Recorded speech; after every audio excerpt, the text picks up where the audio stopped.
7 livres spirituels et ésotériques à lire. Bonjour à tous, j'espère que vous allez bien. Je m'appelle Sandrine Hka et je partage mon expertise autour de la spiritualité, de l'ésotérisme pour vous aider à pratiquer par vous-même.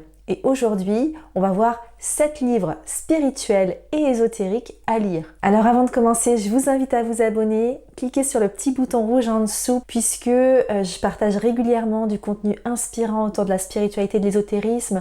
Ça va vraiment vous aider dans votre pratique. Et si ce n'est pas déjà fait, je vous invite à télécharger mon e-book gratuit Commencer en spiritualité. Télécharge-le là tout de suite maintenant, c'est un contenu qui va vraiment t'aider, surtout si tu te sens perdu, si tu ne sais pas par quoi commencer en spiritualité, si tu te cherches un peu, si tu te perds parmi toutes les pratiques qui existent. Donc télécharge-le là maintenant, il est dispo juste en dessous. Alors si tu as cliqué sur cette vidéo, c'est que tu as envie de savoir quels sont ces 7 livres spirituels et ésotériques que je te conseille. Alors je vais commencer par ce livre, le livre d'Arnaud Tully, Purification, Principes et méthodes. Il va balayer toutes les possibilités en termes de purification. Il va plutôt vous orienter en fonction de ce que vous voulez purifier aussi, parce que ça va pas être la même chose si on veut purifier un objet ou si on veut se purifier soi-même. Et ce qui est super intéressant, je trouve, dans ce livre, c'est qu'il explique pourquoi on le fait. Il va pas simplement vous dire « Ah, il faut vous purifier de cette façon-là, faire comme ci, faire comme ça », mais il explique pourquoi cette façon-là elle est plus pertinente qu'une autre dans telle ou telle situation. On me demande souvent sur internet comment je fais pour me protéger pendant mes pratiques spirituelles et ésotériques, mais je pense que on fait un petit peu les choses à l'envers. Il faut d'abord commencer par se purifier, parce que qu'est-ce qu'on fait des énergies néfastes, des énergies qui nous plombent, qui sont déjà là? Dans ce cas-là, ça serait comme se mettre du parfum au lieu de prendre une douche. Il faut déjà nettoyer la base et après la protéger. Voilà, en mon sens, c'est plus logique. Donc si vous vous intéressez à la spiritualité, ésotérisme, que vous avez des pratiques, je vous invite vraiment à lire cet ouvrage parce que c'est important, la purification lorsqu'on a ce genre de pratique. Le livre qui vient ensuite, c'est Le Test de Stéphane Alix. Alors ce livre, je l'ai lu d'une traite. Stéphane Alix, qui est un journaliste à la base et qui petit à petit s'est spécialisé dans tout ce qui était un petit peu mystique.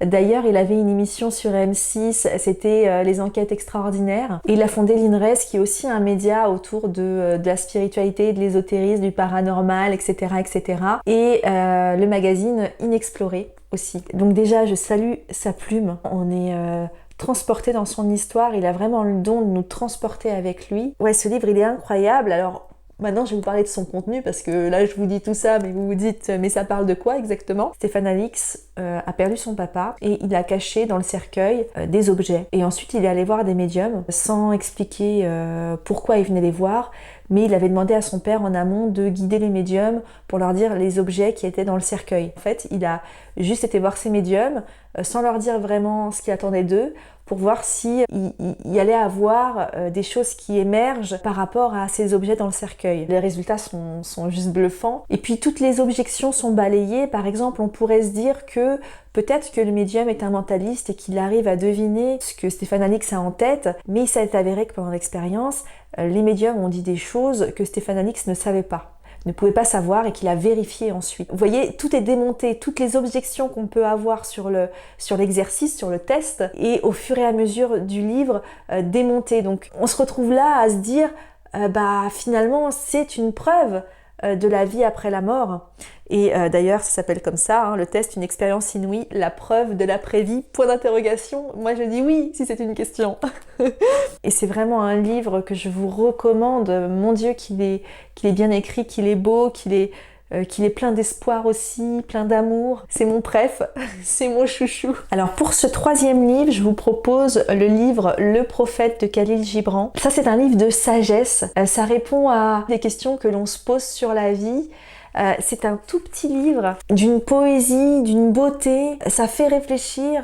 Le personnage du livre va rencontrer différentes personnes qui se posent des questions justement sur la vie et ils vont les lui poser et il va leur répondre. Et c'est un livre qui est vraiment axé sur le cœur, axé sur l'âme, sur l'amour. Voilà. Ensuite, je vous propose le livre d'Elizabeth Gilbert, C'est l'autrice du film, c'était d'abord un livre avant d'être un film, Mange Priem avec Julia Roberts. En fait, c'est un livre sur la créativité. Alors, c'est vrai que pour moi, la créativité, c'est vraiment quelque chose d'important en spiritualité. J'ai vraiment le sentiment que nous sommes des êtres créateurs. Nous avons un besoin de créer. C'est quelque chose qui nous remplit énormément, qui nous fait du bien, qui fait du bien à l'âme. Et je dirais même que la créativité, pour moi, c'est l'expression de l'âme dans la matière. La créativité, elle peut prendre plein de formes. C'est pas seulement faire un dessin, par exemple. C'est peut-être dans le style que l'on a, dans la décoration de sa maison. On peut être créatif dans sa cuisine. On peut être créatif, je sais pas, dans un post qu'on écrit